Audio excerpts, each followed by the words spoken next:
नमस्कार. आज आपण जाणून घेऊ तुळशी विवाह बद्दल. कार्तिक शुद्ध द्वादशी ते कार्तिक पौर्णिमेपर्यंत कोणत्याही एका दिवशी तुळशी विवाह करतात.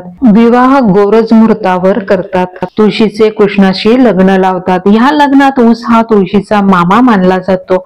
या दिवशी तुळशी वृंदावन सारवून रंगवून सुशोभित करतात. ज्यांच्या घरात मुली आहेत त्यांनी तुळशीचा विवाह जरूर करावा, म्हणजे त्यांच्या मुलींना चांगली स्थळे मिळतात.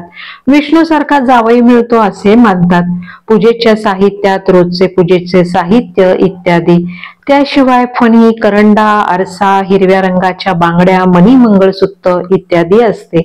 तसेच हळद लावून पिवळ्या केलेल्या ज्वारीच्या अक्षता, नैवेद्यासाठी तिळाचे, साखरेचे, पाकातले लाडू, काही ठिकाणी तिळकूट, पिठी साखर घालून वळलेले लाडू असतात. पंचामृत, इतर नैवेद्य, करंजी, लाडू, अनारसे, चकली, एक ताजा पदार्थ, फळे व शिरा किंवा जिलेबी यापैकी, गेजवस्त्र, विड्याची 10-15 पाने, 7-8 सुपाऱ्या, ऊस, ऊसाचे कांडे, चिंच, आवळे, बोरे, हळद कुंकू, साध्या अक्षता, गंध, अत्तर, तुळशीसाठी गजरा किंवा वेणी. ओटीच्या साहित्यात नारळ किंवा खोबरे, गहू किंवा तांदूळ, खण, औक्षणाची तयारी, बाळकृष्ण, शंख, अडणी, घंटा, अंतरपाठ म्हणून शाल. तुळशीचे लग्न लावताना गुरुजींना बोलवतात. तुळशीची पूजा व लग्न झाल्यावर घरातील मुख्य स्त्री तुळशीला हळदी कुंकू लावून औक्षण करते. तुळशीची ओटी भरते. फणी, आरसा, करंडा तुळशी जवळ ठेवतात. खण तुळशीवर पसरून ठेवतात. बांगड्या, मंगळसूत्र फांदीत घालतात. तुळशीची आरती करून नमस्कार करतात. लग्न गोरज मुहूर्तावर लावून सर्वजण लग्नाच्या वेळी जोंधळ्याच्या अक्षता तुळशीवर टाकतात. लग्न झाल्यावर फटाके उडवतात.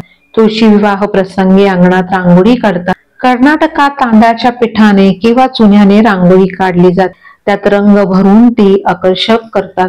आलेल्या स्त्रिया व मुलींना हळद कुंकू व अत्तर लावतात. फराळाचे खाण्यास देतात. जाताना विडा देतात. दुसऱ्या दिवशी जोंधळ्याच्या अक्षता गोळा करून पक्ष्यांना देतात. तुळशीच्या विवाहानंतरच विवाहाचे मुहूर्त सुरू होतात. वास्तुशास्त्रानुसार तुळशीचे वृंदावन ईशान्य दिशेला असावे. आता आपण जाणून घेऊ की कृष्ण व तुळशीचा विवाह का करतात. तर या संदर्भात अशी कथा आहे की जालंधर नावाचा अतिशय पराक्रमी राजा होता. त्याने खूप जणांवर विजय मिळवला होता आणि खूप वैभव प्राप्त केले होते. त्याची पत्नी वृंदा ही पतिव्रता स्त्री होती. तसेच ती विष्णूंची भक्त होती.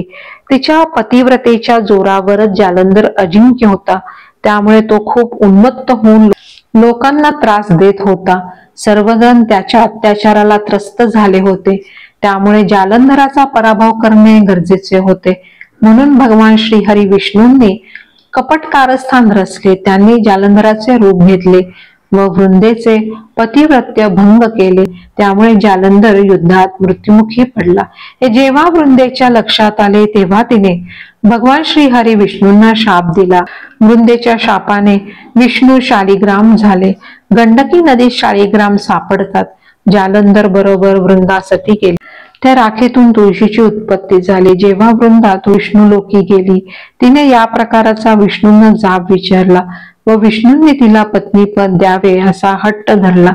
तेव्हा श्रीहरी विष्णूंनी तिला सांगितले की श्री लक्ष्मीला हृदयात स्थान दिल्यामुळे ते तिच्याशी विवाह करू शकत नाही, परंतु कृष्ण अवतारात ते तिच्याशी विवाह करतील व तिने केलेल्या त्यागाच्या प्रित्यर्थ ते वर्षातून एक दिवस तिच्याकडे येतील आणि या दिवशी लोक त्यांचा विवाह साजरा करतील, असे वृंदेस आश्वासन दिले आणि समंजस वृंदेने या प्रस्तावाला होकार दिला. वृंदेला तुळशीच्या रूपात श्री विष्णूंजवळ स्थान मिळाले. ती विष्णुप्रिया किंवा हरिप्रिया झाली.